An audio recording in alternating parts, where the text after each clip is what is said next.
sem, tady není pro vás práce.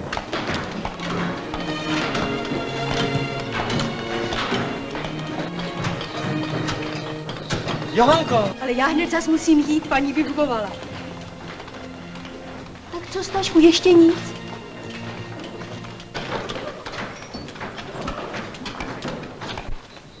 Jak jsi daleko? A náš Martin zas pracuje po svém. Proč se nedíváš na model? Tohle je královna nebes. Jemná, snešená bytost. A ty děláš nějaké venkovské děvče. Ale něco na tom je. Není to špatné, Boku. Je vidět, že pracuješ s láskou. Však on taky je zamilovaný. A tak, to je ona. Hezká. Moje nevěsta. Slouží u konšela Štumfnágla. Máš dovedného ženicha, děvče. Jen kdyby nebyl takový paličák. Co vy tu chcete? To jsou moji přátelé, pane. Oba dobří kameníci. Donedávna pracovali na svatohavelském rynku, než tam zastavili stavbu. Zkuste to s námi, pane. Nepotřebují. Staví se teď čím dál tím méně. Už tihle tady pracují za poloviční mzdu.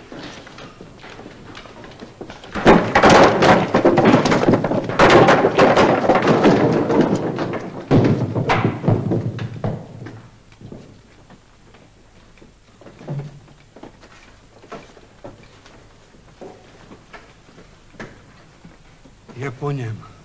Hladen padnul.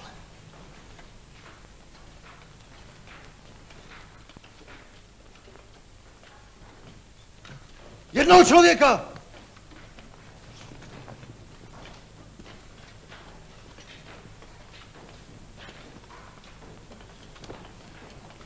Nahoru! A vytáhněte! Neokounět! Dělat! Nebo vám to strhnu ze mzdy!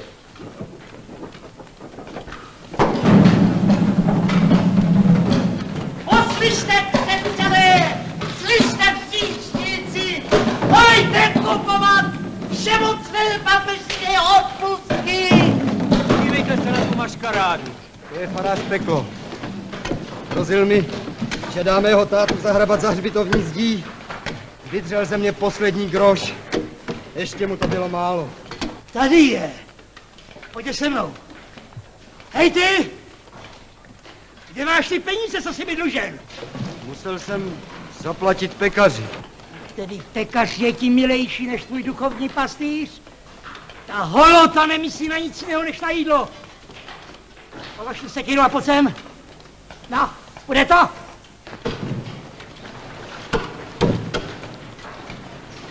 Zadržte ho. A sekiru sem. Neber nám jí, Jíro! Ta sekera je moje. Už není, beru si ji za tvůj dluh. Jdeme. A jak uživím ženu a děti? Vy duchu! Zloději! Co tady křičíte? Proč neděláte? No nemám čím. Farář mi vzal sekeru. Nemáš! Nádeníky nepotřebují! Co teď s námi? Ať vás tu nevidí! Táhněte!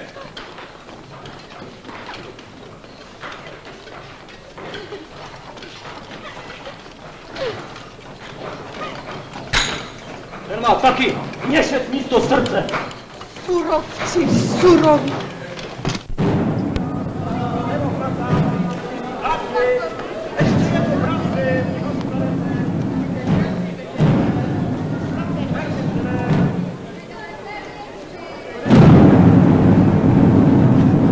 Dejte křesťané na spásu duše své.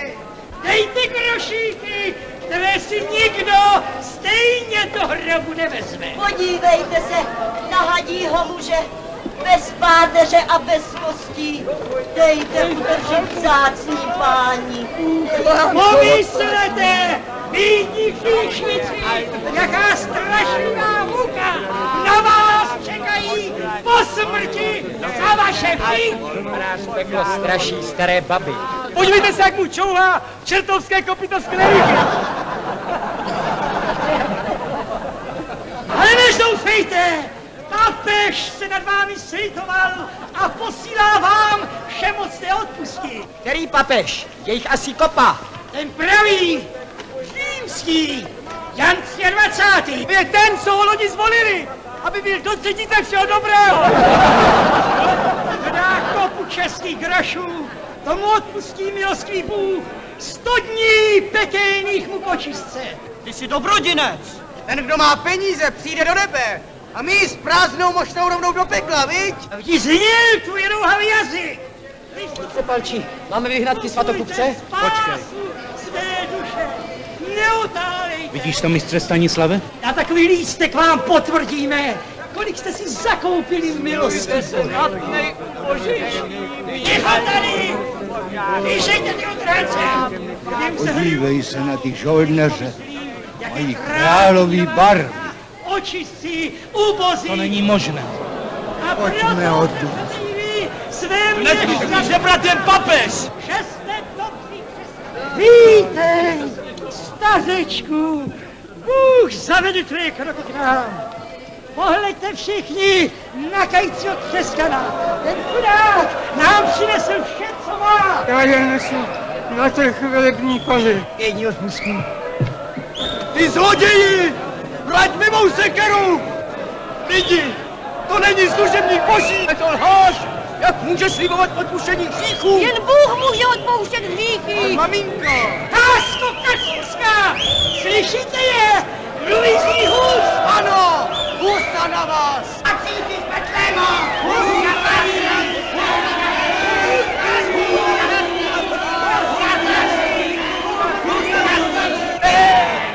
Vy petáci!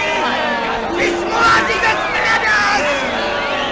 Však my ho už brzy umlčíme a to vaše kacířské hnízdo, ten Betlém, zavřeme a rozboříme! To byste si přáli. Rychle babuce pekla, patrona Čech a Husa! Syna jeho jediného, jenž je počat z ducha Lucifera a narozen Matěho!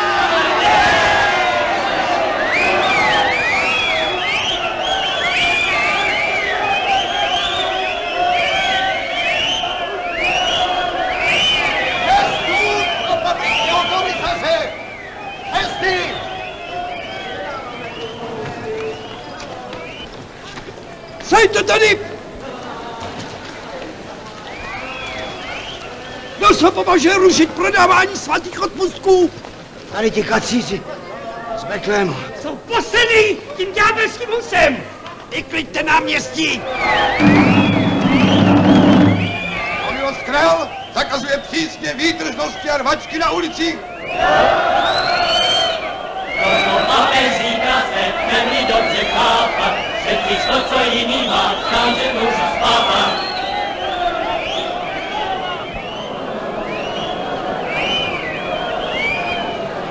Martine, měla jsem o tebe strach. Takový zakazují mistrovi kázat, však on je neposlechne. Já ho mlčet nesmějí! Pojďte, půjdeme k němu a zeptáme se ho. Pojďte, půjdeme. Ať ví, že všichni příjem stojí. A tak svatý otec v Římě proklel svatého otce v Avignoně i svatého otce v Boloni a všichni tři pamětliví Kristova přikázání o lásce k blížnímu zdvihli proti sobě válku. Proto papež loupí věřící kramařením z odpustky.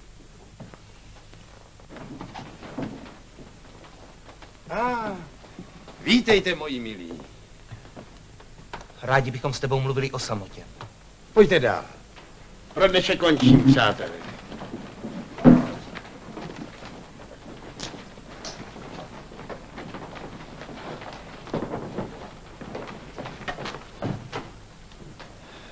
Co se stalo?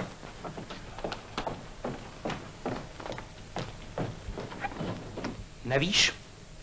Pražský lid se zvedl proti odpustkům. Všichni čekají, co k tomu řekne naše vysoké učení. Naší povinností je kupčení z hříchy veřejně odsoudit. Ano, ale král Václav to zatím povolil. Bojí se Říma. Ale já nechápu, jak může královo stanovisko změnit náš úsudek. My se přece řídíme pravdou, jak nás učí písmo. To je správné, ale poštveme tím proti sobě krále. Je tvou jedinou mocnou oporou proti arcibiskupovi. Teď nemůžeme proti odpustkům vystupovat. A nejlépe by bylo, kdybys na nějaký čas přestal vůbec kázat. To nepřestanu. Teď, když se Řím zavřít betlemskou kapli, kde se káže mateřskou řečí lidu, kde Čech se cítí Čechem, odkud slova pravdy zní po celé vlasti, jak bych nyní mohl mlčet k tomu nejhoršímu? Bez krále nezmůžeme proti církvi nic. Jak můžeš tak mluvit, Štěpáne, ty, který si káral církev ohnivěji než já sám? To bylo mezi námi, mistry. To byla věc učených. Ale veřejně to vykládat obecnému lidu, jako ty, co pak to mohou pochopit? To je vidět, že ho neznáš. Lid pochopí, tak jako pochopili chudí rybáři Krista. Šli za ním, stali se bojovníky za jeho pravdu. Ano, jedině k boji to všechno povede.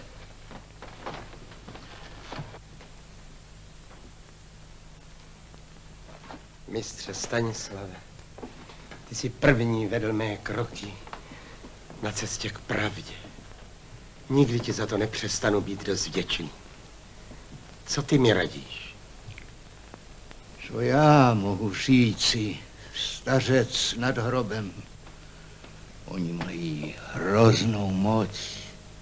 Poznal jsem ji na sobě. Zdrtí každého, kdo se jim vzepře, synů.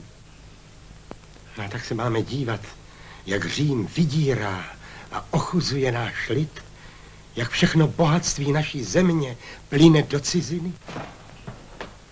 Nechápeš, jaký požár zakládáš? Myslí, jak hrozně to může všechno skončit. Z toho vzejde rozštěpení národa. Rozštěpení národa je a bude. A nevěřím, že by mohlo být uspáno. Jedno pomni, synu. Matěj z Janova mi lid skromně říct, že všichni reformátoři církev jenom kárali a chtěli ji napravit. Ty však jdeš proti církvi. Jen proti špatné církvi. Půjdeme. Jene, my jsme tě přišli v dobrém varovat. Přišel jsem jako tvůj přítel. Přítel Štěpán na jedné straně a přítelkyně Pravda na druhé. Koho se mám přidržet?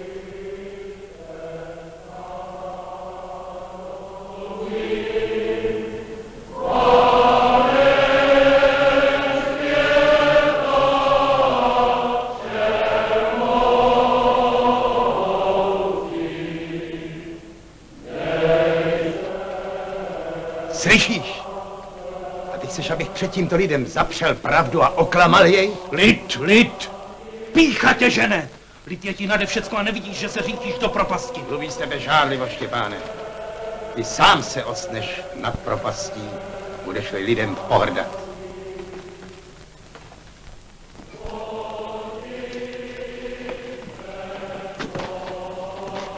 Vystřejené. Opět rozhlašuji, že Betlém bude zavřen.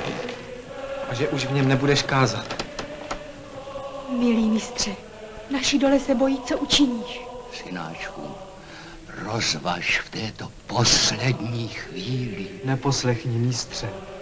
Neopouštěj nás. Farář Peklo dnes připravil Jíru o živobytí. Ničemové, derou nás bez milosti. Kdo by se nás zastal? Nepřestaneš kázat, mistře. Jak bych mohl? Nestrachujte se. Dosud jsem šel s tebou. Teď půjdu proti tobě. Bratři a sestry, mistr Jan bude kázat! Bratři a sestry, chcete státi se mnou? Nuže vězte, že v Betlémě kázat nepřestanu. Věrně se vás přidržím a s vámi vytrvám. I s tebou, tak si prosím, bude kázat.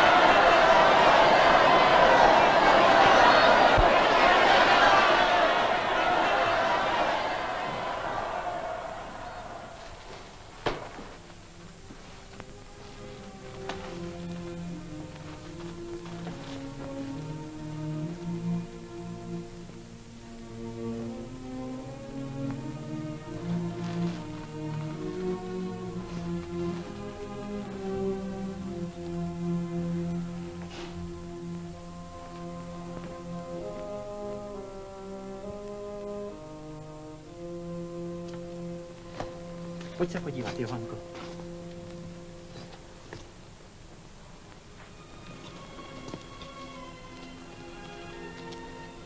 Jak se ti líbí? To je krása. Ale Martine, co jsi to udělal? To jsem já. Ano. A nejsi krásná, jako Panna Maria? Ale vždyť je to hřích. Není. Až lidé půjdou do kostela, uvidí tě mezi svatými a poznají, co je láska. Ty jsi moje nejhezčí a nejmilejší děvče na světě. A brzo už moje žena.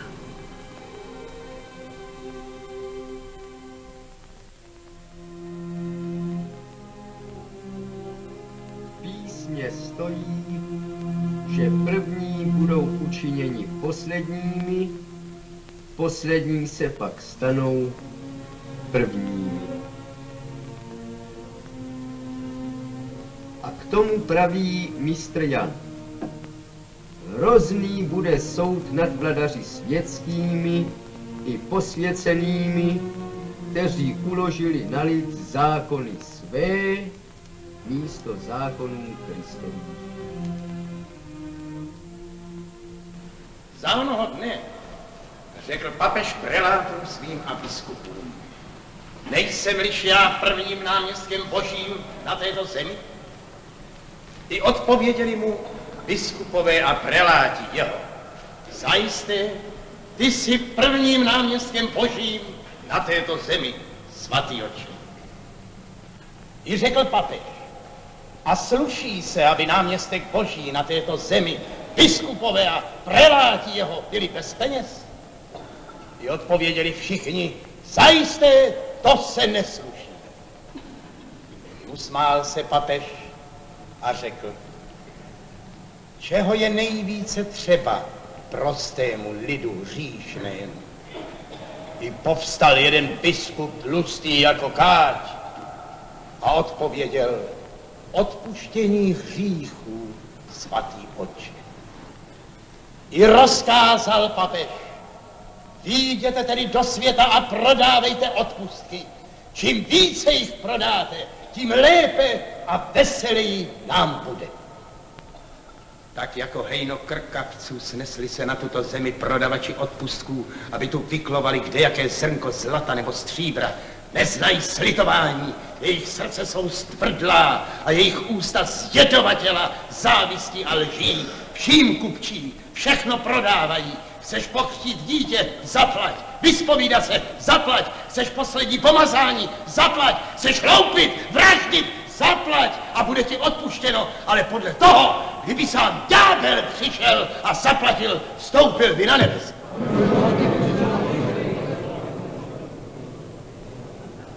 A za peníze vydřené takto z křesťanského lidu jen obchody své provozují. Lichvy, koně krásné, čeleť nepotřebnou chovají, v kostky hrají a na své kuběny drahé pláště a košichy věší, aby s nimi smilnili jako řepci plemení a píci nestrocení, zatímco Kristus chodil v plátně a bos a neměl střechy, kam by složil svoji hlavu. Ale poznejte se, loupežníci chudých lidí, vy vrahové, zloději, svatokrátci, neboť lidé i Bůh vás proklínají. Nešťastným bohatstvím, v němž církev tone, zjedovatělo a otráveno jest veškeré křesťanstvo na duši. Odkud svárové mezi papeži, preláty, biskupy a ostatními kněžími? Psi o kost se hryžou, vezmi kost a přestanou. Vezměte prelátům, biskupům a ostatním kněžím peníze, bohatství, majetek, světské panování a rázem se přestanou drát o místa, podplácet, přeplácet hodnosti. I svárové mezi papeži přestanou. Pamatujte si jedno, ať je to prostý kněz, biskup, anebo sám papež, pokud žijí v hříchu, nejsou z milosti Boží. Nezoufejte tedy, nejmilejší bratři a sestry, z toho, že jste malí a utlačení.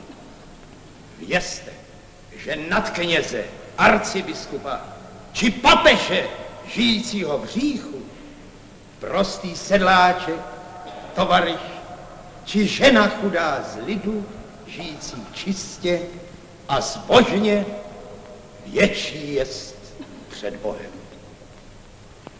Amen.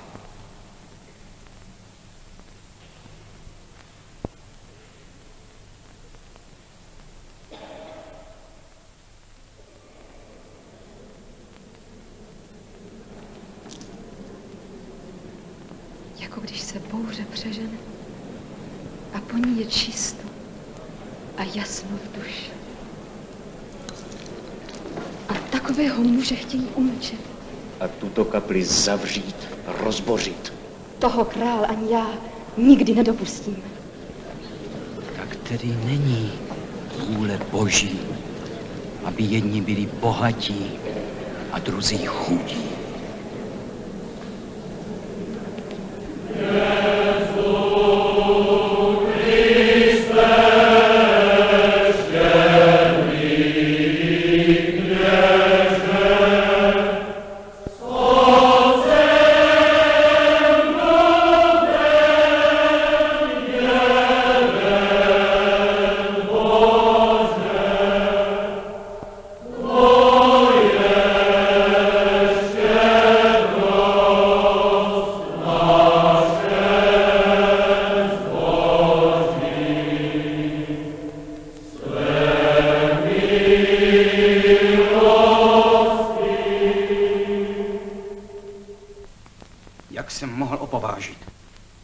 Veřejně vystoupit proti prodávání odpustků, když jsem je povolil.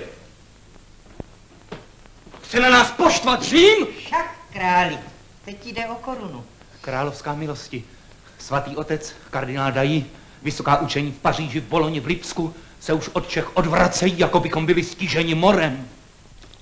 Musíš útočit, kmotře, jinak se neubráníš. Do Čech se nevrátí klid, dokud Hus nebude umlčen. Nedotýkej se mistra Jana. Vždyť ty sám si byl jeho přítelem. Ano. Bloudil jsem. Avšak nyní jsem se kajícně vrátil dolů na matky církve. Ze strachu o svůj úřad a o faru. Můj pane, nevěř člověku, který se zpronevěřil svému přesvědčení. Dokud Hus káral panstvo a kupce za jejich rozmařilost, to nad něj kazatele nebylo. Když však začal kárat kněze a preláty, tu jste z něho udělali kacíře. Hned, jak jsem ho slyšela poprvé, cítila jsem, že mluví pravdu a neohroženě ji chce hájit proti všem. Ty se vždycky přimlouváš za betlémského kazatele. Je to zvláštní. Ty, chladná a přísná, jak se ti rozhoří oči, když o něm mluvíš. Pane. Rozhodně milosti má pravdu mistr Jan, že kořen všeho zla je v bohatství církve. Už teď mají polovinu naší země a za chvíli jim bude patřit celé království. Ať církev věnuje všechnu svou péči o duše věřících. Dnes jim v tom příliš brání světské starosti. Nejvyšší čas, aby se sešel koncil, který by zjednal v těch věcech nápravu. To je také vůle všech církevních otců i papeže. Ale vy, páni, mluvíte o křesťanské horlivosti a myslíte přitom na to, jak se zmocnit církevního majetku. Neobhajujte kacíře, který tu bouří pražský lid. Bude-li mít zde Hus nadále útočiště, uvalí svatý otec na Prahu interdikt. Ustaň, kněže. Královská milosti, mistr Jan Hus.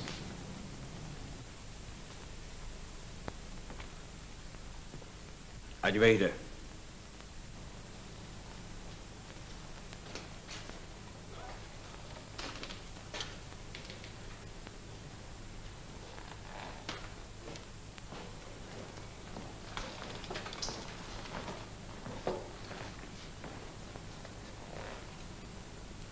Královská milosti, volal jsi mne? Huse, co to činíš? Až doposud jsem tě chránil. Vím, že jsi vždycky mluvil proti nepravostem ve prospěch českého lidu. Dal jsem ti za pravdu, když se na pražském vysokém učení Němci už příliš vyvyšovali a vzal jsem jim právo 3 hlasů. To nám nikdy nezapomenou. Ale teď káráš i papeže.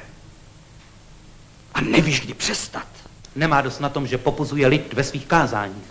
Činí tak i svými spisy, které nepíše latinsky pro vzdělané a učené, ale česky, aby je mohl číst obecný lid. A dokonce proto zjednodušil české písmo, aby se je i ti nejprostší snáze naučili. A své žáky posílá mezi ně, aby je učili číst. A to je špatné? Chci, aby se každý mohl sám poučit z písma, co je dobré a co je zlé. Chci, aby každý se naučil poznávat pravdu svým rozumem. To je největší kacírství. Ovšem, nápravu mohou provést jen urození a vzdělaní, ne lůza. Ty jen zbytečně rozněcuješ bouři. Královská milosti, bouři rozněcuje kněžstvo svými nepravostmi, neřestmi a okrádáním věřících. Jaké je to počínání církve, když kněží kramaří z odpustky, prodávají svátosti, sami hýří. Tím oni rozněcují lid. A ty jen přiléváš olej do ohně. Nemohu mlčet před svým lidem a nemluvit pravdu. A chceš-li napravit zlořády církve, králi, učin to rázně, rychle, než bude pozdě. Vždyť proto ti dal Bůh meč, aby svůj lid a pravdu bránil. Víš dobře, že jsem dal české zemi i českému lidu své srdce. Ale příliš dlouho jsem vám povoloval. Až mě Němci a papež připravili o císařskou korunu. One však mi hrozí. Doma se lidé bouří proti Římu a v Římě o mě rozhlašují, že Čechy jsou kacířské království a já, že jsem králem kacířů. Na to čekají, aby se na nás mohli vrhnout. Proto ti, Huse, kladu na srdce. Zachovej míru ve svém kázání. Nebouři mi zbytečně lid. Umlčím. Bez milosti umlčím každého, kdo mi ho bude rozvracet. Jděte mi z očí! Všichni!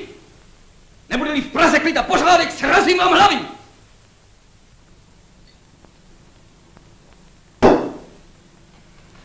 Ten blázen tu jediný má rozum. Pojď! Chci přijít na jiné myšlenky. Teď tedy máš, co jsi chtěl. Varoval jsem tě včas. Neposlechl si. Pamatuj si, vším, co se stane, si vinen ty sám. Milý mistře, kdyby všichni stáli proti tobě, já ti věřím. A doufám, že král se vzchopí a nedovolí Římu, aby rozkazoval v naší zemi. Děkuji ti, královno.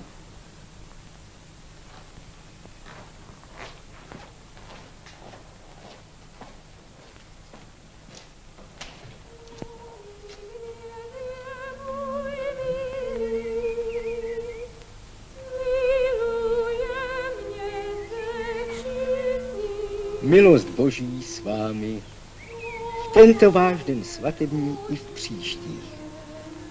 Svobodně jste se rozhodli a svobodně kéž při sobě zůstanete po mnohá léta až do dnů vašich posledních. Buďte si navzájem jako knihy otevřené a buďte si vzácní pro lásku, kterou máte v srdci. Lásky si pak na týné vašte, neboť je v ní neskonalá milost poznání života. Pak bude váš život šťastný. Amen. Váš mistr Jan. Pomělci na nás. Co čenicháš? Betlém, nežvání. Vy, manželé hezký, dej vám Pán Bůh štěstí, aby se vás nechytili nikdy žádné stezky. Aby se ti, Johanko, lehce po světě chodilo. Ty jsou krásné. Děkuju ti. Když tedy soused začal, tak já se přidám. To je ode mne. Jerto, ten je hezký. Mošna prázdná, kapsa děravá.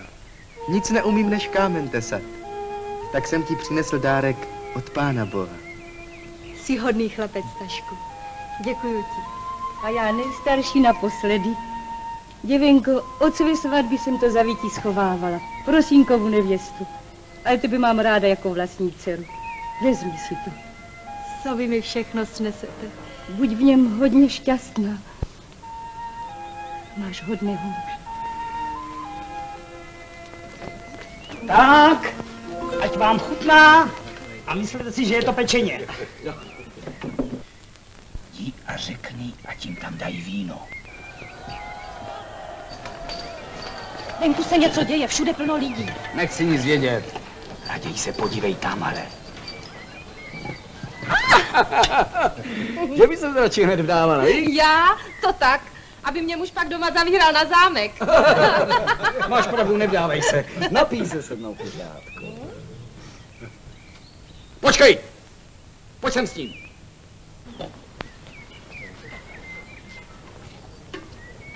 Cože? O palec míň? Ničemu. To ve spěchu, pane. Hned to dolej. A tu hlinovou. Nebo tě posadím do koše a dám tě vykoupat ve Vltavětí. Ničemu, šedíři! Děkujeme ti, pane, ale proč nám to dáváš? Možná, že jen sobě pro radost. Na tvé zdraví a dobré srdce, pane. Naštěstí naší krásné české země, která rodí takové pěkné dcery, jako je tvoje nevěsta. Venku zase rojí ta chátra. Člověka by se bál dvířt na ulici. Běda. Svatba, svatbička a požehnání až na věky amen. Jistě budete pamatovat tento slavný den na církev svatou. Zloději, teď mi neutečeš! To jste vy! Vy kacíři! Vy husy! Na co pak tu žebráš? Na chlas nebo na své panečníse? Mlč! Máš hámpejs na Novém Městě, dobře jsem tě poznal. Co se to odvažuješ? Pokání, malé, učiníš. 7 dní budeš uchráněn před pokušením ďáblovým ve věži. Doliješ ten sud vína ve svém břichu vodou. Ty mě nemáš co rozkazovat. Nepodléhám nikomu, než arcibiskupovi. O, arcibiskupovi? To je v Čechách pánem! On či já! Král. Milost! Konej svou povinnost. Je tvůj. Hlavu dolů.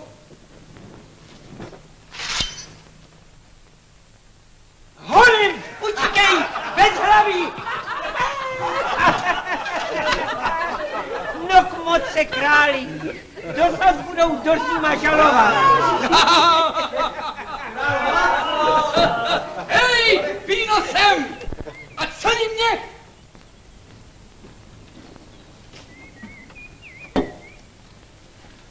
Moji milí, jak je mi dobře mezi vámi.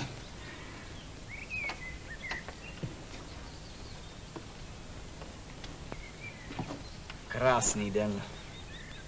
Hej, šenkýři, zbuď toho šumaře! Čemu máš svou píšťalu? Tu máš a hrej, až ti buben praskne. Ženichu, jako tvůj král mám právo na první tanec. Panu nevěsto?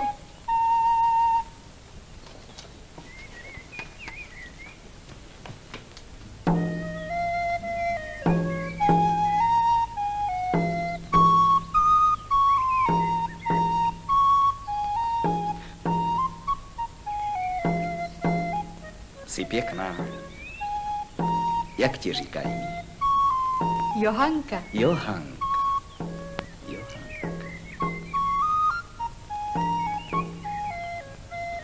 Johanko, zdát se mi bude o tobě. Spát nebudu. Tvou tvář bych dal vytesat do kamene a do chrámu bych ji postavil jako panu Marii.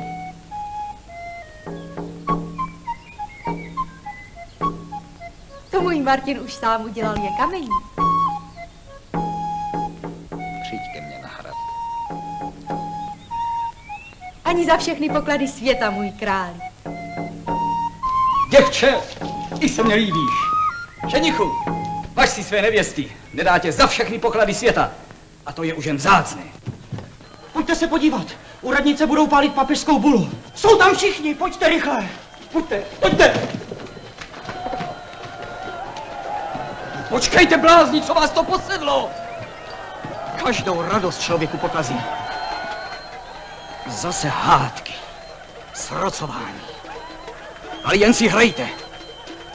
První kapku krve, která bude prolita, hrozně zaplatí. Nechám si jen do Prahy, udílka novíky, ty k němu přistoupili, krále som vylomili, poští české zemi.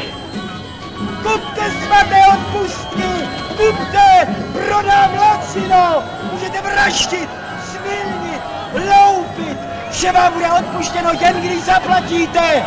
Vy jste bulu, kterou vyhlásil prodávání odpustku sám. Antikrist, jej se prohlásil papežem Janem 23. Jeho pravé jméno však je Baltazar Kosa, známý námořní lupič, vrah, hrabič a krvesmilník.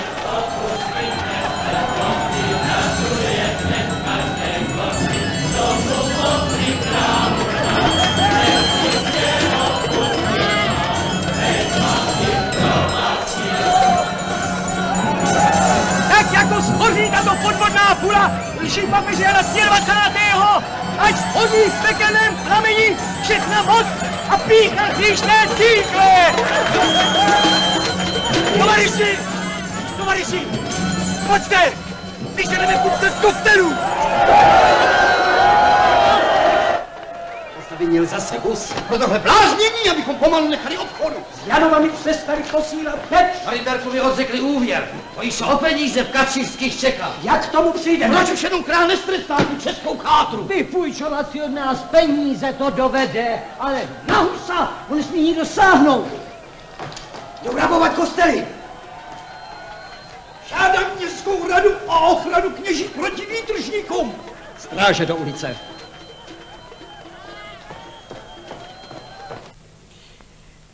Drazí v Kristu, věrní křesťané, přistupujte k nám s měšci otevřenými a kupujte odpustky pro spásu duše své, neboť papež je Bůh zemský a může udělovat odpuštění hříchu i much. A v jeho zastoupení i každý kněz. Kněz je pak víc než Panna Maria, ta dala život Ježíši Kristu jen jednou, nežto my ho stvořujeme každodenně při mši svaté. To není pravda! Lžeš! Kramaříte z odpustky ve svatokupenství! Kramáři nepatří do božího chrámu!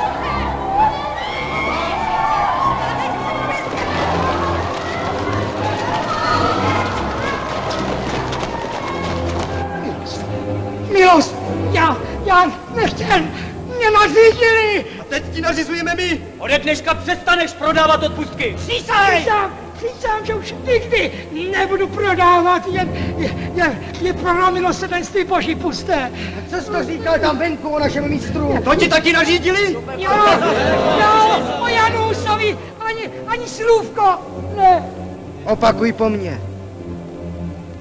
Mistr Jan Hus Mistr Jan Hus je muž svatého života. Je muž svatého života.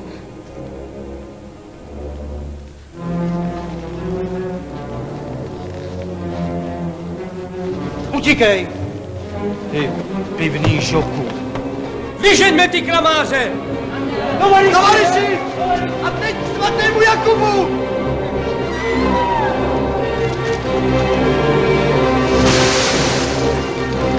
Tovaryši! Svatému Jakubu!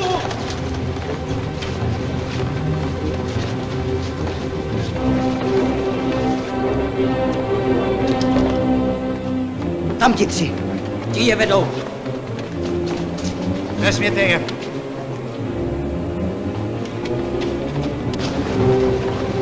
Bratři, pomozte jí! Martine! Uteč, Johanko, uteč!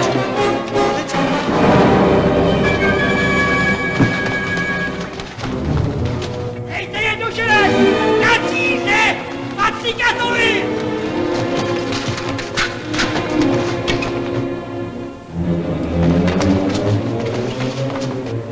Pomozte! Zachraňte mi mého muže! Paní, pro Boha vás prosím, přimluvte se. Do smrti vám budu sloužit. Pane radní, smilujte se nad mým Martinem. Prosit za takového lotra. Můžeš být ráda, že ti nedám postavit na pranýř. Táhni domů, děvko. Vám už sloužit nebudu.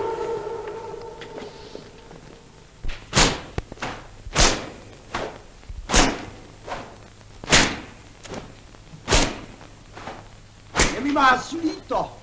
Jste tak mladí. Ale církev svatá je plná milosrdenství a jistě vám odpustí, budete-li se kát a přiznáte, že jste byli svedeni tím kacířským Husem. Nerozumíte? Papež prodává odpustky, aby měl peníze na válku. Dost. Potrestáme je na hrdle. Pro výstrahu.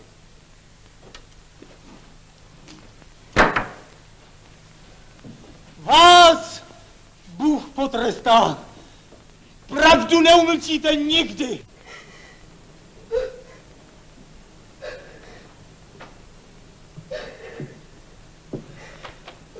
Kam je odvedli?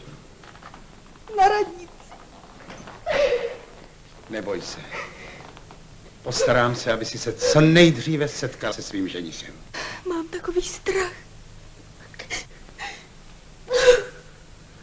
Nepláč. Půjdu napravit, co jsem zavinil. Ne, mistře, ty jsi nic nezavinil. Martin nemohl mlčet. Pojďme.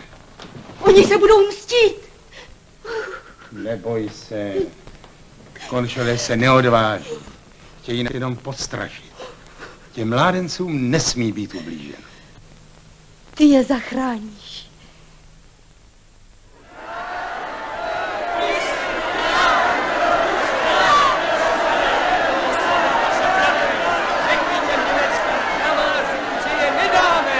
Pojďte se podívat, co jich je! Tisíce! Hlava na hlavě! Už teď nejsem jí s životem. Proto vás žádám, páni, končili, abyste mě dali stráž. Repsline! Opatří panu papežskému komisaři 4 dráby. A jděte raději zade. Tak. A těm rouhačům neslevte nic. Jsou odsouzeni.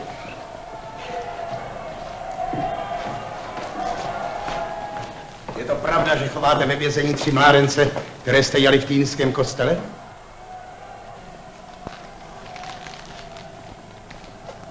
Vážený mistře, je to králova vůle, aby byl ve městě zachován klid a pořádek. Ti 3 mládenci se provinili, musí být potrestáni. Nuže, pak potrestejte mne. Já kázal proti odpustkům.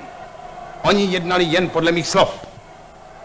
Soud nad tebou nám nenáleží. Ale ani nad nimi. Chcete se mstít, ale rozvažte. Tím ještě více vzbouříte lid. Ti tam se nehnou a nedopustí, abyste mládencům ukřivdili. Vy nechcete? Tedy půjdu a ohlásím to lidu. Hrozíš? Nehrozím. Jen varuji. Vy víte, co je rozhněvaný lid. Až tam venku začnou zvonit k šturmu, pak vás ani vaši běžicové neochrání. Až vyvrátí vaše pobytá vrata, až se vlámou okny a střechou, až osadí radnici, pak oni sami budou soudit. To pro pokoj města. Není možno zrušit rozsudek. Nikdo ho neruší, ale počkejme. Propuste je. Moudře učiníte. Není možno jim tak povolit. Snad by stačilo, kdybychom odložili vykonání rozsudku. To nestačí. Dejte jim milost. Nuže tedy dobře, mistře. Učiníme to, ať neradí. Ať mají milost. Ale také ty, mistře, za to něco učiníš. Řekneš lidem, aby se rozešli.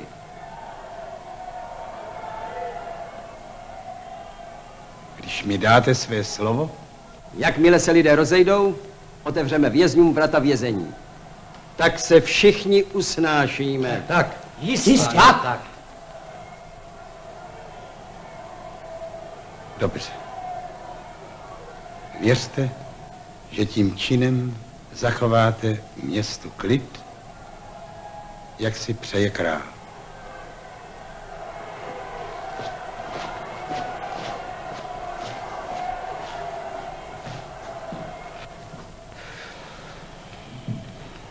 Škoda, že jsme si ho tu nemohli nechat. I na něj dojde. Nestačí mu, že vyštval Němce z vysokého učení. Teď by nás chtěl vypudit i z radnice.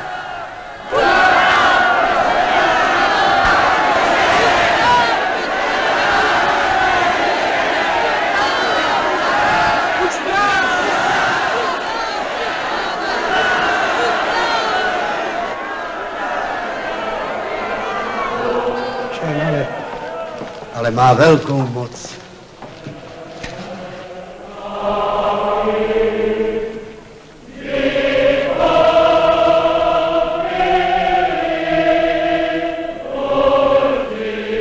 Venclin!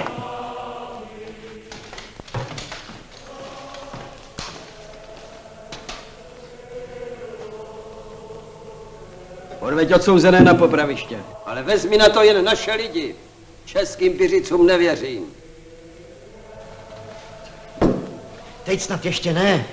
Rozsudek musí být vykonán. Právě teď. Té chvíle se toho nikdo nenaděje. Konšele Stumpfnagle, klučíš mi za to, že rozsudek bude proveden.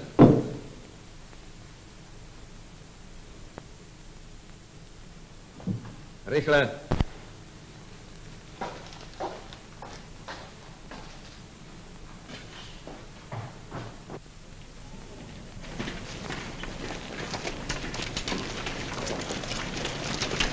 Rychlej! Martine, kam vás vedou? Puste je! Svými je napustí! Dali jste mistru Janovi slovo!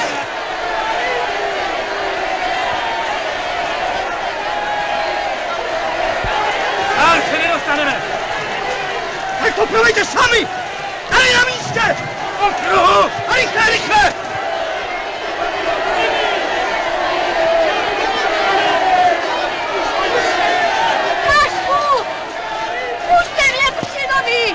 Nezabíjejte ho! Smilujte se! Maminko! Nežměte můj život za jeho! Co mluvil on? Mluvím já! Já také! Pusťte je! Jsou nevinní! Vy jste rytíři boží, připravte se již k boji. Dítě moje! Chválu Boží ku pokoji. Statečně Martine! Zpívej!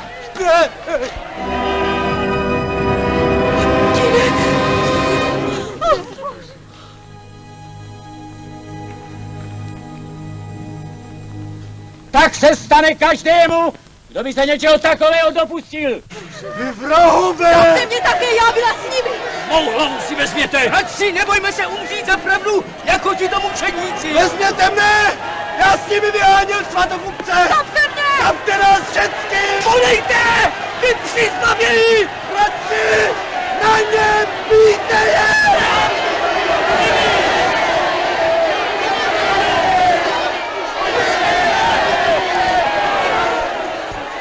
Synáčku nešťastný, dítě moje.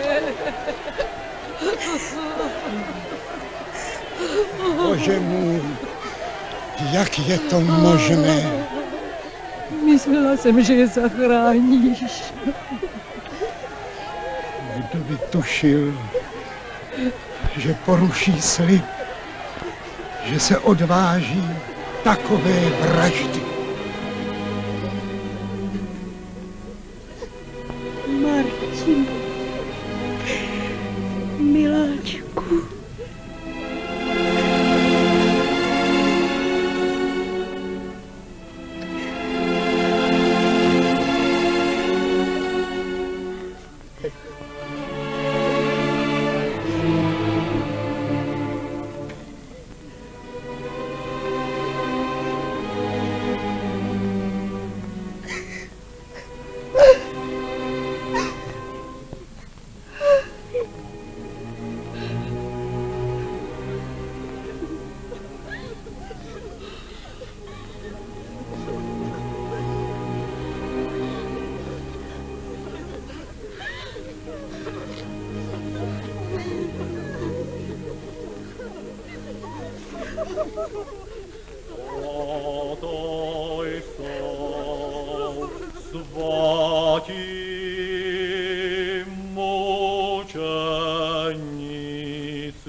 Synáčkové moji, pro pravdu jste položili své mladé životy. Hle, první padlí v nastávajícím boji. Hle, první naši mučeníci. Ale my vám slibujeme, že jste nepadli nadarmo. My se nedáme od pravdy odhroziti. Odevzdali jste nám svůj boj a my jej povedeme až do konce.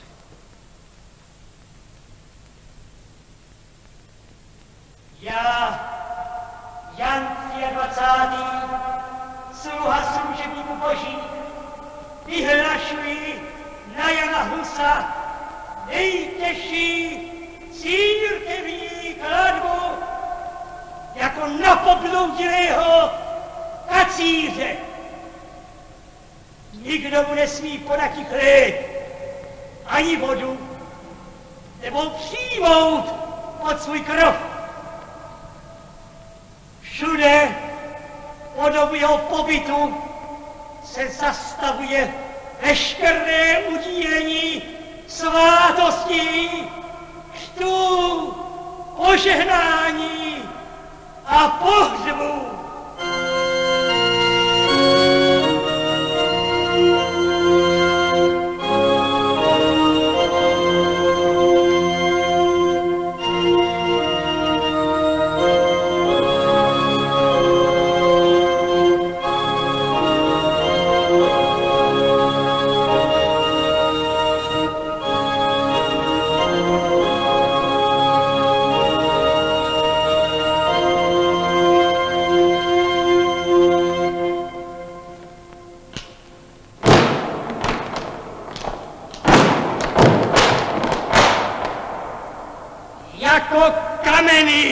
Ať na tebe dopadne naše prokletí v místě, kde se právě nalezá. Anatema, sit! Budíš proklet!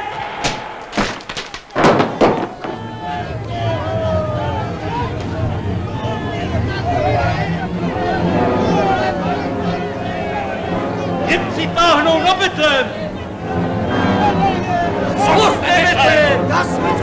Do ohniska cířem! Kacíři!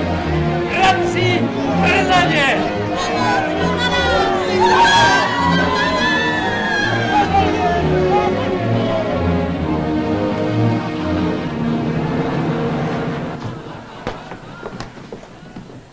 Mistře, víte, jak běželi? Betlém chtěli rozbořit, prokletí papeženci.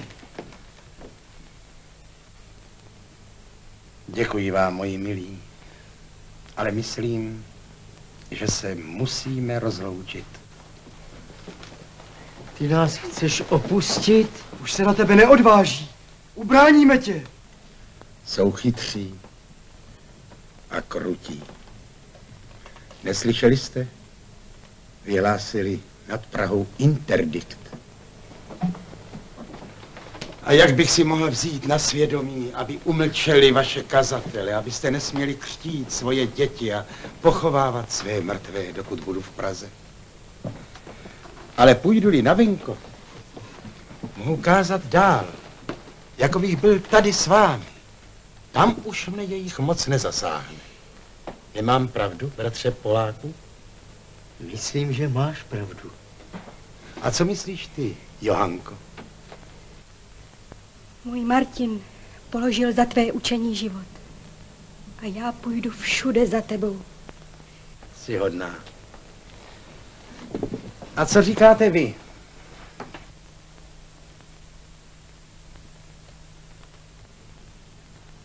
Nerad se s vámi loučím, děti moje. A děkuji vám za vše, čím jste mi byli. O jedno vás jen prosím, abyste od pravdy nikdy neustupovali. Stůjte při ní věrně a nedejte se od ní nikým ani nikdy odvrátit. Čekají nás těžké zkoušky, ale pravda nakonec zvítězí.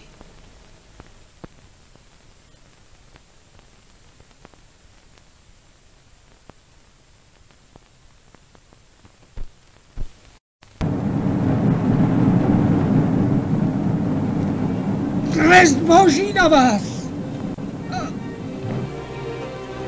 Slutuj se, důstojný pane! Byl nemocný! Nemocný! 20 dní je dlužen klášteru. Oddělá je na stavbě hráze. A 20 navíc za to, že se nám drze přepřel. Neberte nám celé naše živobytí! A 10 grošů dávky. A to si zapomněla? Zloději, lupiči nekřesťanští. Odveďte ho. Šimone! Neberte mi muže! Jak už vím, děti! Zemřené hlady! Otevřete nedušní porenské dávky! Otevřete! Nemohu zaplatit, nemůžu!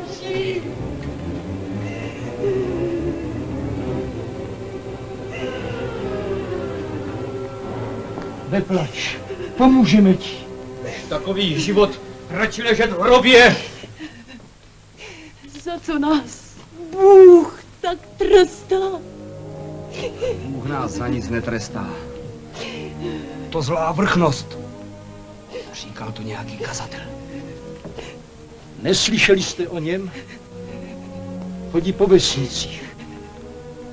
Celé zástupy za ním putují. A zlou vrchnost prý nemáme a nesmíme poslouchat. Je prý to hřích. Je to hřích? Kdo to řekl? Jan Hus. Jan Hus. A když klatby jsem nedbal, tu všechny pražské kostely pozavírali a všechny zbožné Pražany od služeb božích odháněli. A tu k vám jsem přišel a k vám tu promlouvám. A jestliže oni vám praví, pronásledujte ho, chopte ho, neboť není kdo by ho ochránil. Já pravím vám, nedejte se nikým uhroziti. Toto jsou zajisté jen předehry, ale po nich přijde boj. A bude to boj všech věrných Páně proti nevěrným jeho. Všech poctivých proti nepoctivým. Všech tištěných proti utiskovatelům. Amen. Papežský legát kardinál biskup z Lóry.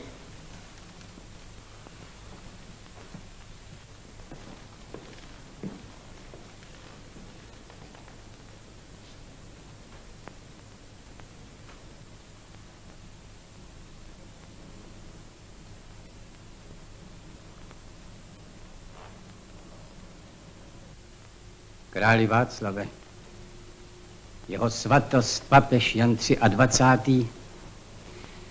je rozhořčen. Hus, klatbou stižený, ještě svobodně káže po Čechách pod ochranou českých pánů. Svatý otec tě vyzývá, abys vydal Jana Husa z soudu svatého koncilu v Kostnici. Můj pane, nedopusť, aby Hus byl vydán nepřátelům pravdy na jistou smrt. Je to kacíř nejnebezpečnější. Musí být bez odkladu umlčen. Jeho knihy spáleny, aby ani slovo, ani vzpomínka po něm nezůstaly. Nic. Český národ nepustí svého nejmilovanějšího kazatele před soud do ciziny. Našeho podaného máme soudit u nás doma. Koncil a papež je nejvyšším soudcem pro každého křesťana. Teď si odkryl pravou tvář, kněže legáte. Chcete rozkazovat českému králi. Královská milosti, teď máš příležitost. Ukaž, že jsi pánem ve svém domě. Zepři se římské nadvládě. Nauč kněze poslušnosti! Všichni se postavíme za tebe. Poruč a vezmeme jim statky. Pak změknou. Slyšel jsi, kněže legáte.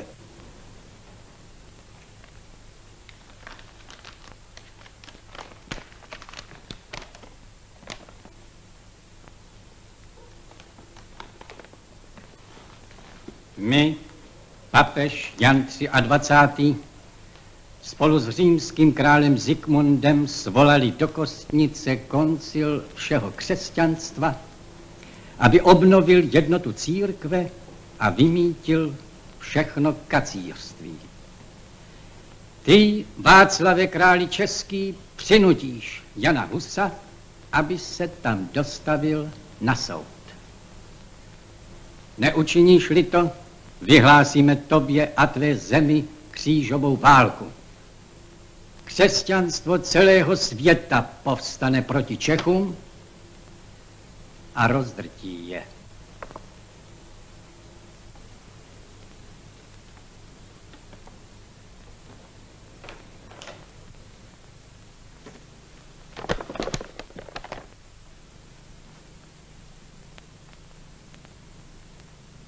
A Zikmund píše, že tomu nebude moci zabránit. Hodný bratříček. Nedej se zastrašit našimi nepřáteli. Nože, rozhodni se. Nikdy jsem netoužil po válečné slávě, kterou by museli moji podaní platit krví a strádáním. Chtěl jsem českému národu dopřát štěstí, míru. I Husa měl jsem rád, protože vždycky neohroženě bojoval ve prospěch mého lidu. Ale teď, když jde o osud celé země, nesmí rozhodovat jenom srdce.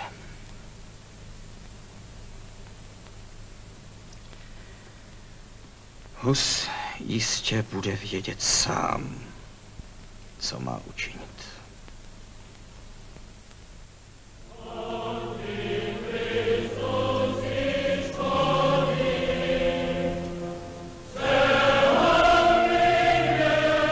A na tuto zemi požehnanou chtějí vypustit válku. Křižáckou válku.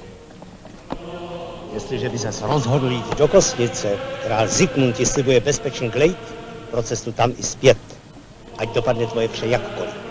Zikmund bude předsedat koncilu. Nevěřil bych jim. Ani koncilu, ani Zikmundovi. Kolikrát už selhal králi Václavu. Vlastnímu bratru. Těžko radit. Mistře Jene, naše hrady a tvrze tě uchrání proti všem, i proti králům a papežům.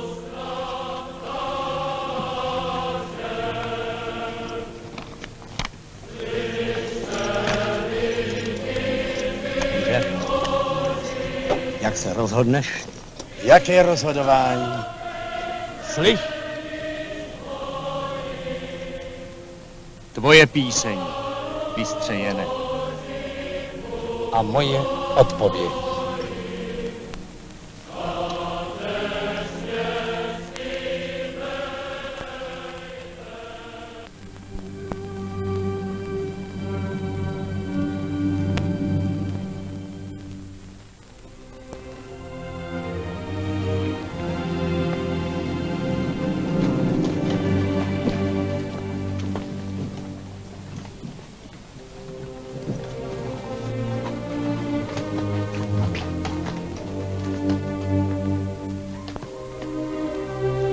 Nejeď, mistře.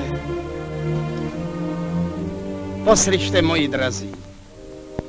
Do města Kosnice byl svolán koncil všeho křesťanstva, aby napravil církev.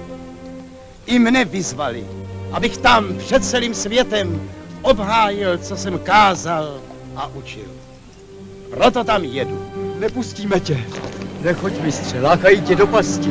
Nevěří jim. Odsud se obhajuj. A my odrazíme všechny útok na tebe. Budou tam všichni tví nepřátelé. Ale budou tam i takoví, kteří se dají pravdou přesvědčit. A rozvažte sami, co je cennější. Můj život tělesný, či slova pravdy poznané, která pak už nikdo, žádné násilí z paměti lidu nevyrve.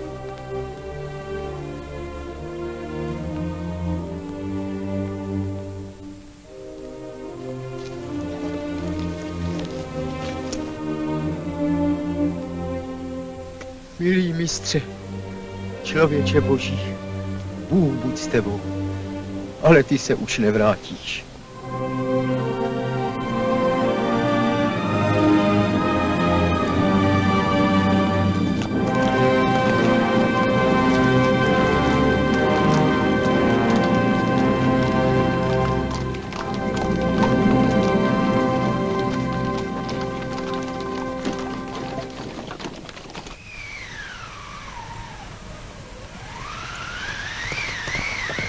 O den napřed jel před Husem papežský posel.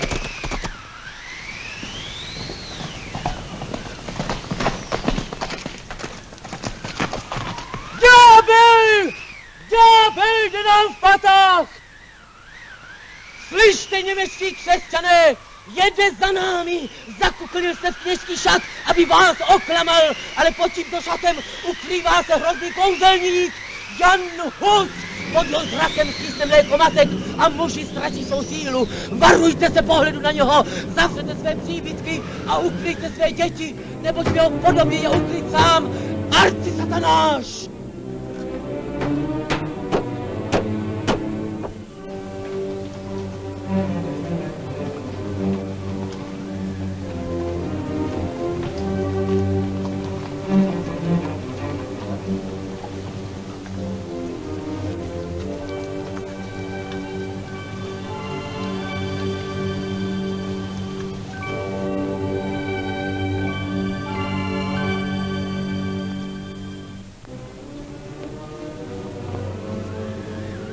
Vidíš? Kříž ho nezahnal. Ani do pekla se nepropadl. Požehnej, Pane, pokrmu našem. Amen.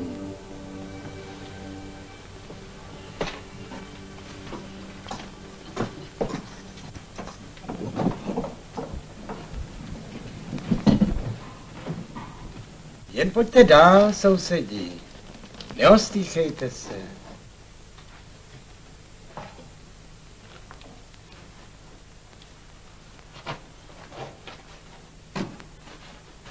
Pojezte s námi.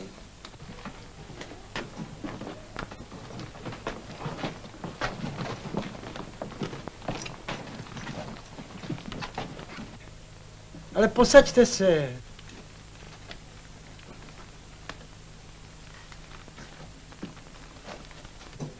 Říkali vám, že jsem ďábel. No podívejte se, kopyto nemám. No, co vy? Ke které vrchnosti patříte? Bajdenským augustiniánům, klášteru. Tak. A který církevní vrchnosti? Děkuji. No to se máte jistě dobře. Mniši první se musí řídit božími přikázáními a milovat své podané tak jako sebe samé. No a protože se zaslíbili chudobě, nezbývá jim, než aby se o své bohatství dělili s vámi a s ostatními chudými. No tak máte jistě dostatek obilí, z klášterních cípek a ryb a zvěře a dřeva z klášterních lesů. To asi nevíte ani kam s tím, co? Jo, jistě. Naši mniši, ti se tak předají. Hanzi, kdy pak tě naposled pozval náš pan opat na kapry? To jsem hlupák. Tuhle mě půl dne honili po lese, když jsem šel na roští. A to oni mě možná chtěli pozvat na panský hon.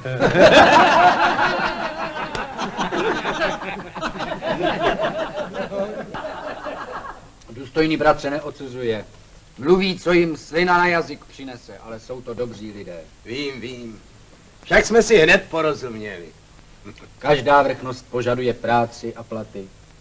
A ty když křtíš těmto sedlákům děti, anebo pohřbíváš jejich neboštíky, bereš a žádáš od nich také za to peníze? Já? Jak bych mohl? Vždyť nic nemají, znám je. A proč vaše vrchnost je nezná a nechce znát, že jsou chudí? Proč z nich dře desátky a honí je po robotách? Oni přece nic nemají, než svůj nuzný život a dřou na několik líných mnichů, z nichž každý má takové bohatství, z něhož by desítky rodin mohly být až do smrti dobře živí. To jsou žáci Kristovi, který byl králem chudých.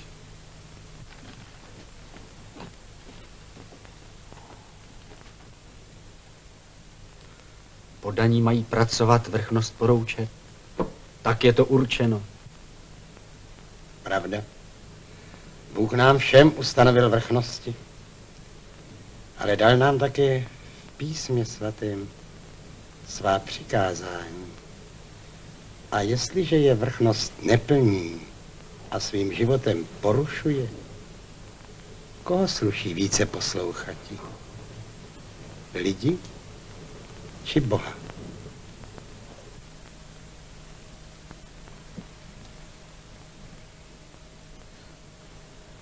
Nikdy jsme na něco takového ještě nepomysleli. Co to má být? To je zvyk ještě z doby, když jsem byl hladovým žáčkem. Tenkrát jsem si vždycky dělal z chleba lžíci, abych měl čím nabírat hrách. Tu lžíci jsem pak ovšem vždycky snědl. Tenkrát jsem měl jenom smysl pro to, abych byl brzo knězem. Měl dobré bydlo a roucho a byl lidem vzácen. Ale později, když jsem dospěl v rozumu a četl písmo, tenkrát jsem porozuměl. Bůh dal člověku rozum proto, aby dovedl rozlišovat dobré od zlého. A zlému, aby se dovedl vzepřít. Tak. Ale už je čas, mistře.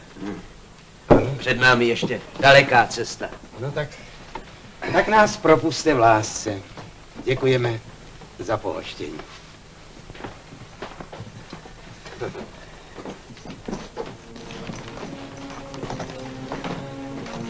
A přemýšlejte o tom, co jsme si tu řekli. Budu přemýšlet. Děkuji ti. Bůh s vámi.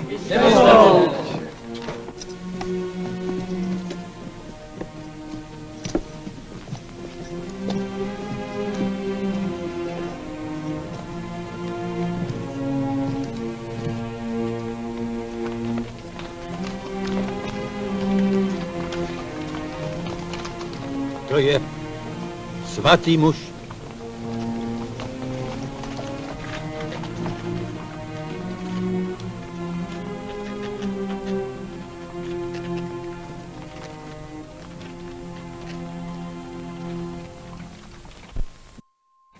Do Kostnice na břehu Bodamského jezera sešel se roku 1414. svatý koncil, aby obnovil jednotu církve a vymítil všechno kacířství.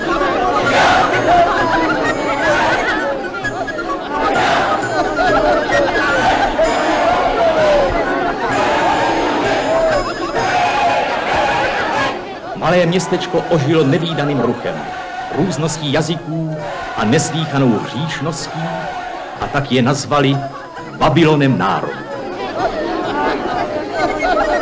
Všem čtoucím do Kostnice se dostaví před soud tvrdošíjný český kacíř, prokletý Jan Hus. To o tobě, mistře, vyvěšují žalobu. A podepsání? No ovšem, tím a Štěpán Páleč, ti si pospíšili. Bývalý přítel je vždy nejhorší nepřítel.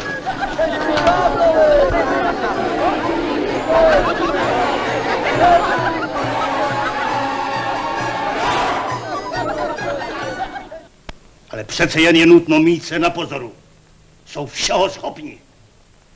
Proto se nemohu dočkat veřejného slyšení, kdy budu moci volně promluvit k uším všeho křesťanského světa. A pak ať mě potká již cokoliv. Vejděte. Odpust, mistře, nějaké poselstvo. Chtějí k tobě.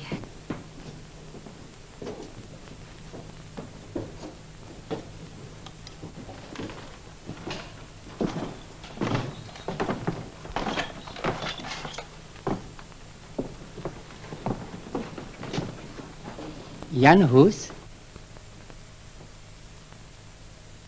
Jsem burkmistrem města Kostnice, které má v tobě vzácného hosta, mistře. Byl jsem požádán nejdůstojnějším otcem, biskupem z Lódy, abych ho k tobě přivedl.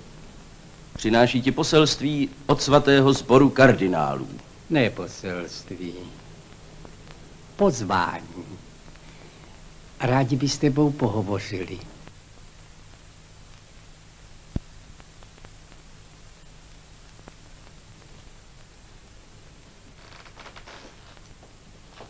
Přišel jsem skutečně do Kostnice hovořit. Ovšem veřejně, před shromážděním celého koncilu. Zajisté, ale nyní jde prozatím o soukromou rozmluvu, o takový předběžný rozhovor. Pánové, já vás upozorňuji, že mistr je pod přímou ochranou římského krále. Máme Zikmundův klid, který mistrovi zaručuje nedotknutelnost. Do příchodu krále Zikmunda nemá být o mistrově přijednáno. Cokoliv takového by tedy bylo proti právu. Což pak rozmluva s kardinály znamená bezpráví? Nebo se snad mistr rozhovoru bojí? A proč se tedy vzali sebou tolik ozbrojenců? Ozbrojený průvod je na mistrovu ochranu. Projeli jsme celou německou říši a nic se nám nestalo. Zde však zodpovídám já. Ve městě je už víc cizinců než domácích lidí. Nevíme, co se může stát. Hejtman Bodman mě ručí za mistrovu bezpečnost. Ale já ručím za mistra českému králi. Já jsem pozvání vyřídil. Má-li mistr sebe menší nedůvěru, prosím, odejdeme. Jen bych připomenul, co by snad mistra zajímalo. Kardinálové se s ním chtěli dohodnout o veřejném slyšení a jak má být konáno. Jde-li opravdu o veřejné slyšení? Nevěř, mistře. Proč? Což to není cíl mé cesty? Pojďme, pánové. Dobrá, ale já půjdu s tebou.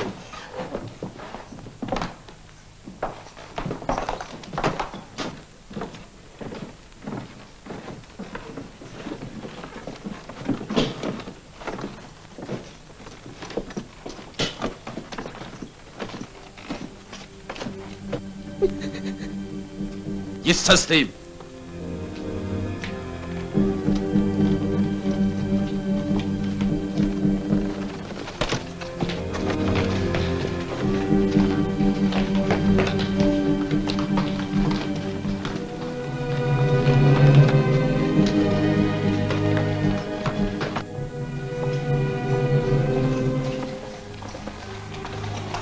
Ohlásím tě, mistře.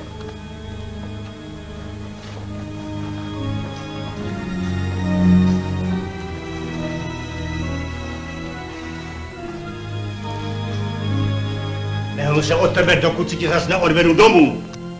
Zbytečně se strachuješ. Dosud mě chrání král Zikmund. I papež.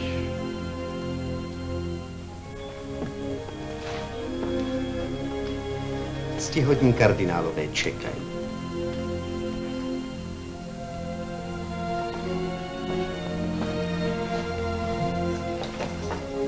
Co to má znamenat? Urozený pán nemá na Jana Huse čekat. Mistr se tu zdrží delší dobu. Je zrada! Puste papeži!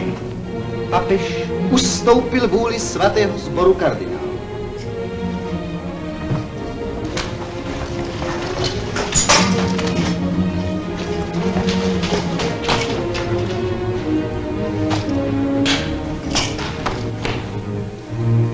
Z toho se budou všichni zodpovídat králi Zikmundovi.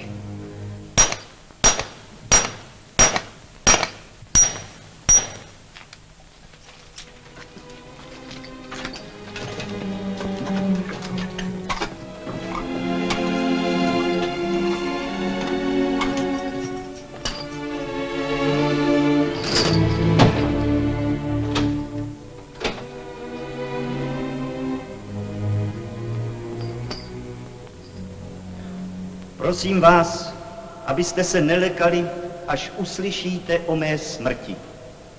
Nedejte se uhrozit nepřátelskými hrozbami a nebojte se ani bolesti, ani utrpení. Věřte, že také já před hrozbami protivníků necouvl a žádného článku jsem neodvolal.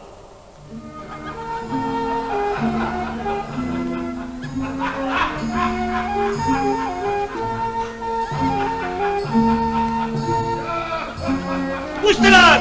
Musíme mluvit král! Pánové, v tuto chvíli to není možné. Nemůžeme čekat. Jdeme v neodkladné věci. Jeho milost má důležité jednání. Opakuji vám, pánové. Jaká je to věc, že nesnese odkladu? Věc tvé cti, milosti. Přicházíme odevzdat protestní list českých a moravských pánů. Jde o mou čest u českých pánů. To je vážné.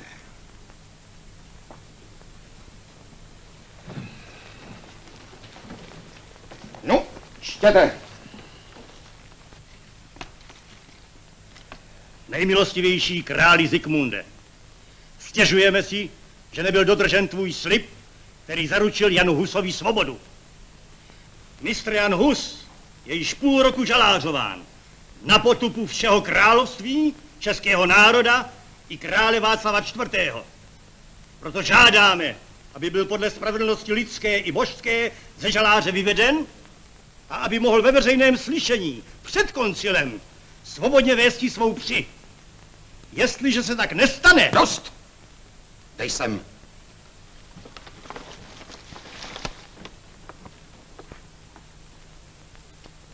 Tak vy hrozíte. Nehrozíme, ale varujeme. A chceš-li, nejmilostivější pane, jednou vstoupit do Českého království jako jeho vítaný dědic, pak musím tancovat podle vaší pišťalky. Sám svatý otec zaručil Husovi naprostou volnost. Svatého otce jsem dal včera zatknout.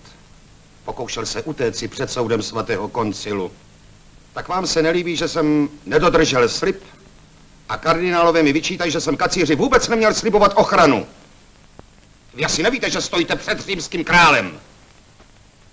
Právě proto čekáme od tebe královskou spravedlnost. Nuže dobrá. Jako neúprosný ochránce spravedlnosti, aby se České království necítilo potupeno, vám zaručuji, že se Husovi dostane veřejného slyšení. Neodvolám! Odvolej!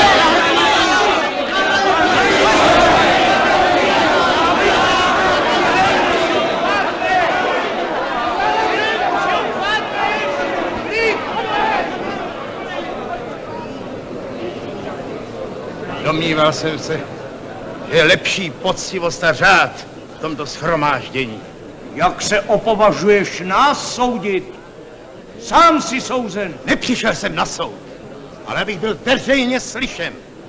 A kdybych se byl sám dobrovolně nerozhodl přijít, nikdo by mě nedonutil. To je pravda. Jsem jen prostý rytíř, ale troufal bych si uhájit mistra Jana celý rok na své tvrzi. A třeba i proti králi. Vidíte je? To jsou oni! Takovým morem nakazil celé Čechy! Je to kacíř! Zatvrzelý kacíř! Nepřišel jsem hájit zatvrzele své učení. A jestliže jsem pochybil, prosím, přesvědčte mě z písma. Rád uznám svoji vinu.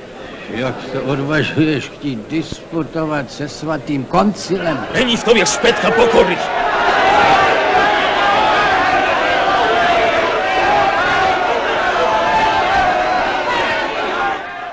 Už dlouho jako smečka jelenu.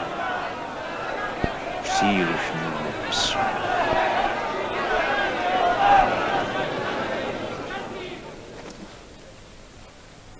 Jene Huse, dal jsem ti glejt, abys bezpečně jel.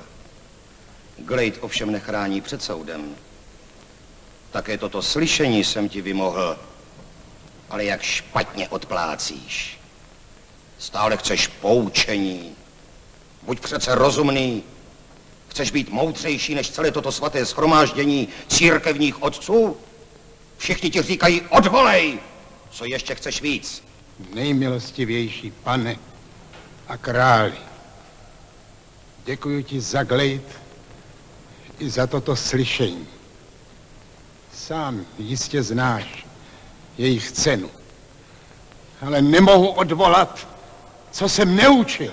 A proč nechceš odvolat bludy, i když si některé, jak říkáš, neučil? Já bych se jich na tvém místě klidně zřekl. Což si nekázal, že je třeba kněžím odejmout statky i důchody? Písmě stojí. Chceš pozit řád světa.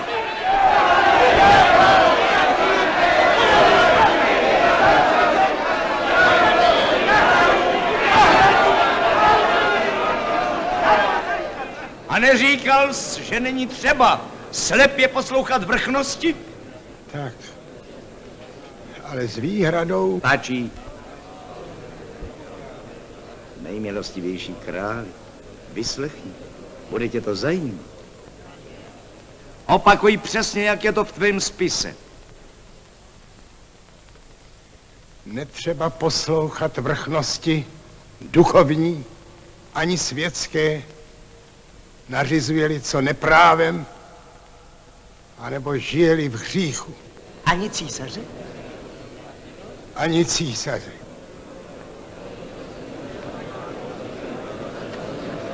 Kdo pak, synu, žije bez hříchu?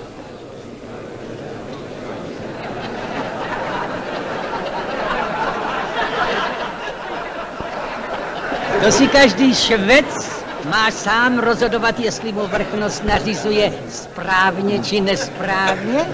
O tom nerozhoduje švec, ale přikázání písma svatého. K tomu pak, abychom ho správně užívali, nadal Bůh člověka rozumem. Slyšíte? Rozumem, prosím! Ne vírou, ne poslušností církve svaté, ale rozumem! Vzpoura proti autoritě církve. Ale vždyť vy sami jste se Janu 23. s poklekáním klaněli, nohy jemu líbali, nejsvětějším ho nazvali, ačkoliv jste věděli tak dobře jako já, že je to hanebný vrah a svatokupec. Nedávno jste ho potupy, spoutali a odsoudili jako kacíř. Třetí potom, třetí koncil, tohle rozkřikoval mezi sprostí lid. Ano, to je asi můj největší hřích. Je pln pýchy a nenávisti. Neznám horšího kacíře nad něho.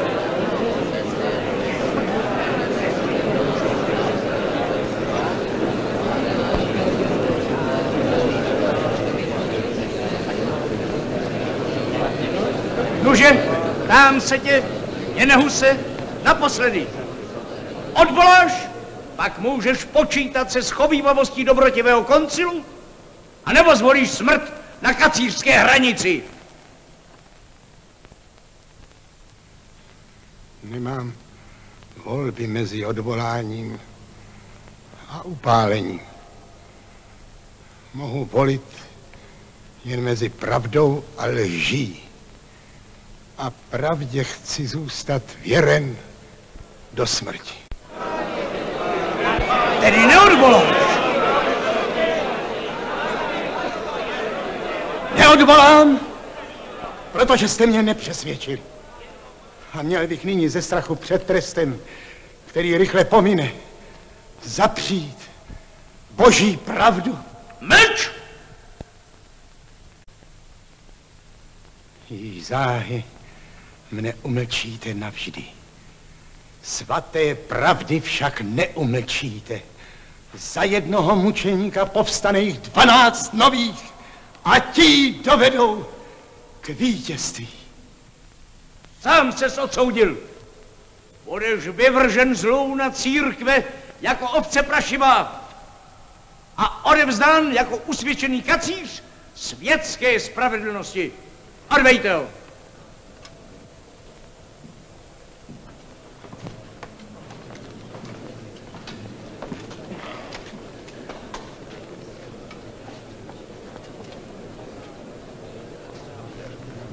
Prohlašuji, že vše, co jsem svědčil proti mistru Janu Husovi, jsem vypovídal bez osobního záštivu či obžalovanému, jen dle pravdy a k větší slávě církve svaté. Jestliže nedonutíme Husa, aby odvolal, udělají si z něho ti čeští kacíři mučeníka.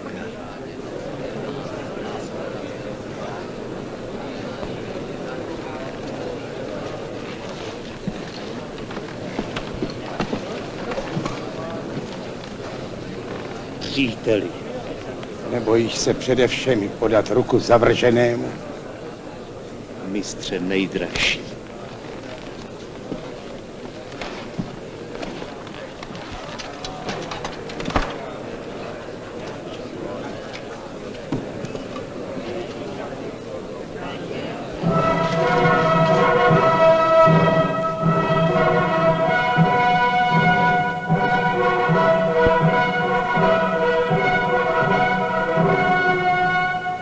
Kdyby slíbil odvolat, nevěřte mu. Kdyby se vrátil do Čech, vzbouří celé království. Znám je. Buď upálit, nebo žalář na dosmrti.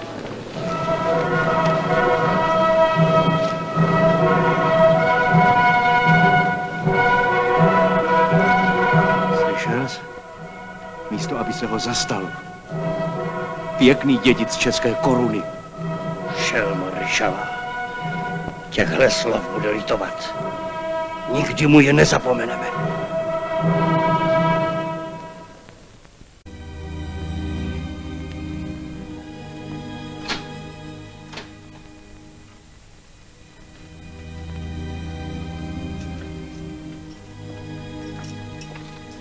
Nemáš nějaké přání, mistře? Mám, milý přítel. Až dopíši tento list, prosím tě, odevzdej jej zase mým přátelům. Je to už naposled. Bůh s tebou, pane.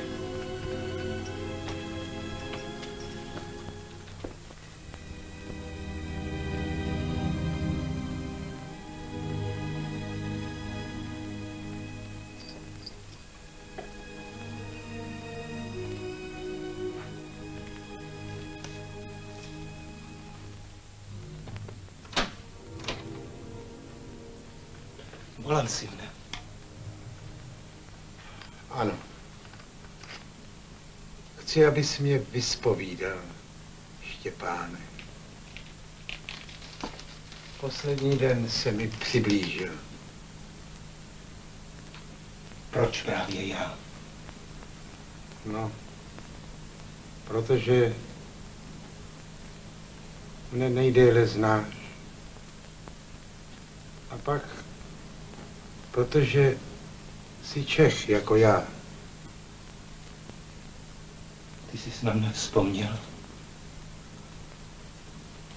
Ne. Nechci, nemohu. Nemohu tě zpovídat. To je mi líto, že nemůžeš. No,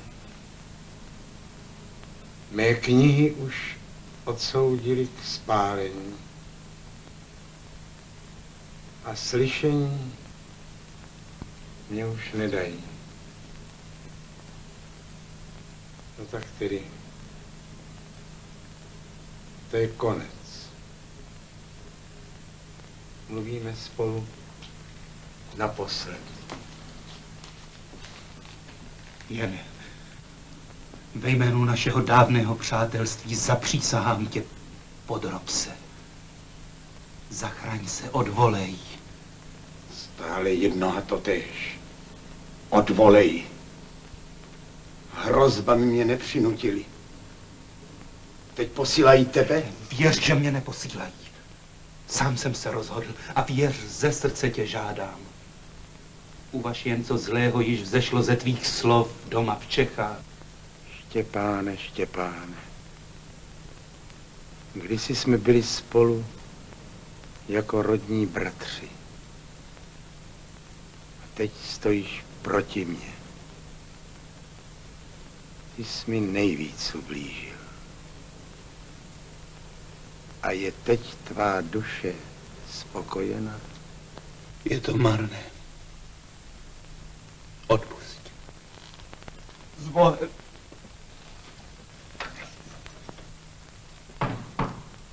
S Bohem, Štěpáne.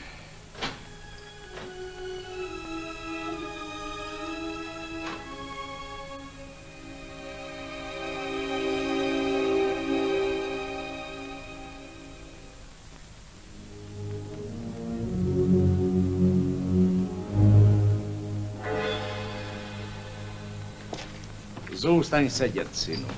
Nepřicházím k tobě jako soudce, ale jako tvůj otcovský rádce.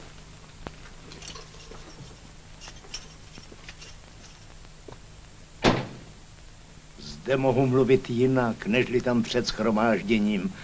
Chci si s tebou promluvit jako člověk s člověkem. Líbíš se mi, jsi statečný muž, učený, ryzího srdce, Bylo by škoda tvého života. Pohleď, mám pro tebe ještě jeden návrh. Toto odvolání se nijak nedotkne tvé cti. Je nejmírnější z mírných, aby si viděl, že nejsme tak krutí. Podepiš a zachráníš si život.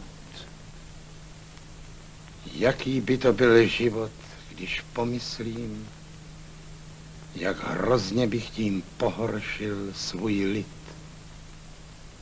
za který jsem mluvil. Co pak tě pýcha oslepila? Neslyšel jsi, že jsi odsouzen? Nevidíš své okovy? Ty netoužíš po svobodě? Ne. I tak jsem svoboden. Mohu se svobodně rozhodnout. A já se rozhodl pro pravdu.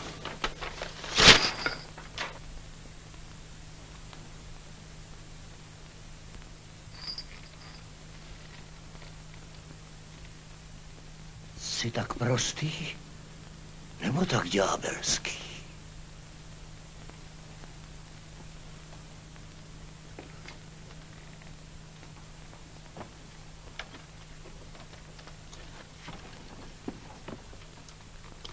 Není ti pomoci. Buď proklet!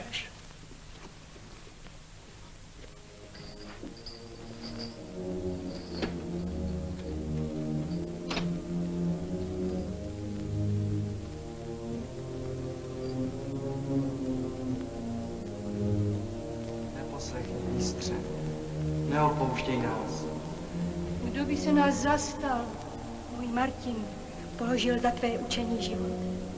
Nepřestaneš kázat, mistře. Jak bych mohl? Nestrachujte se.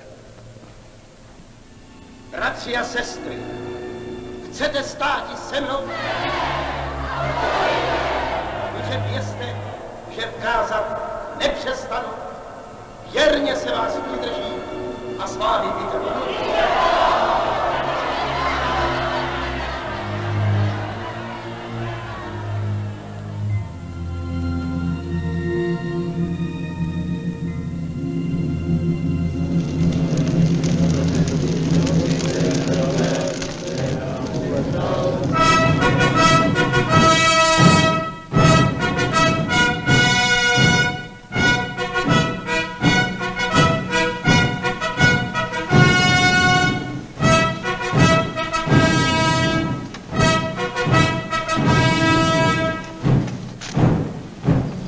Teď se mi dostalo jíti přes údolí stínů smrti.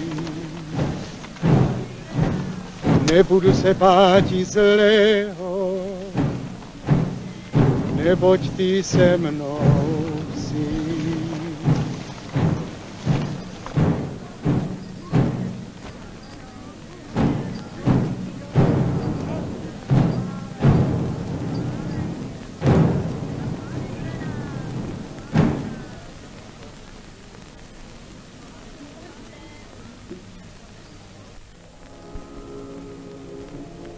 Nebudu se báti mnoha tisíců lidí, kteří se v úkol kladou proti mně.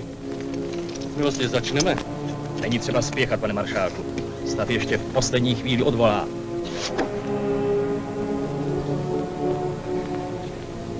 Vy s nepřáteli mé, jak mnozí jsou, a nenávistí nešlechetnou nenávidí mne. Ostříhej duše mé a vytrhni mne, ať nejsem zahamben, neb v tebe doufám. Slyšíte? Říká svatá slova. Neposlouchejte ho! Je to kacíř!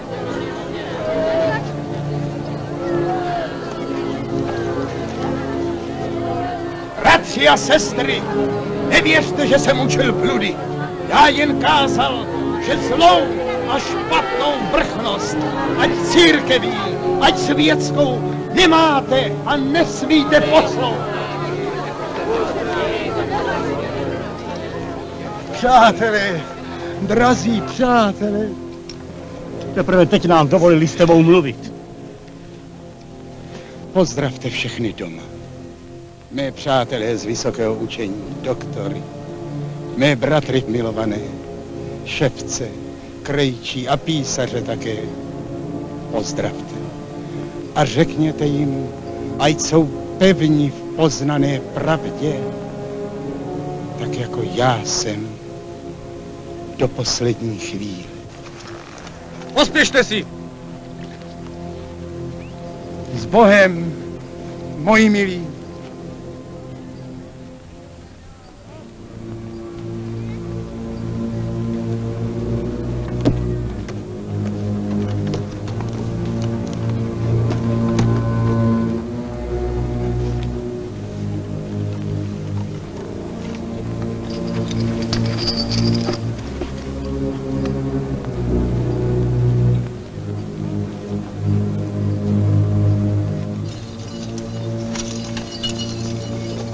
Naposledy tě vyzývám, Huse. Zachovej svůj život. Odvolej. Chtěl jsem pro lidi spravedlivý řád. A na té pravdě, kterou jsem učil, psal i kázal, chci rád umřít. Skončete to!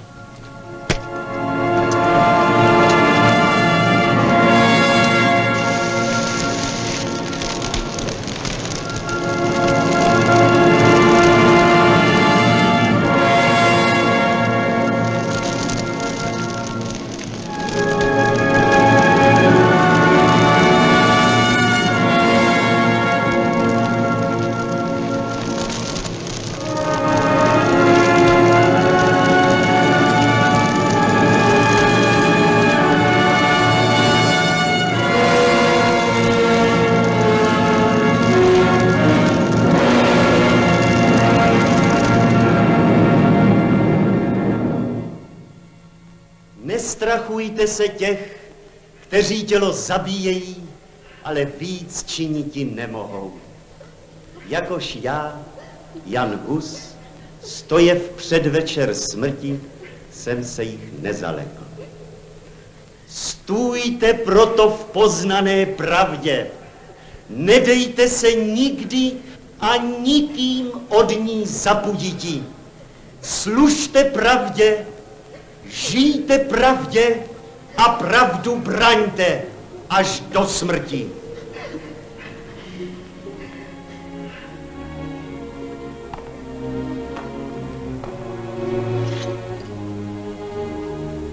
Tak přísaháme.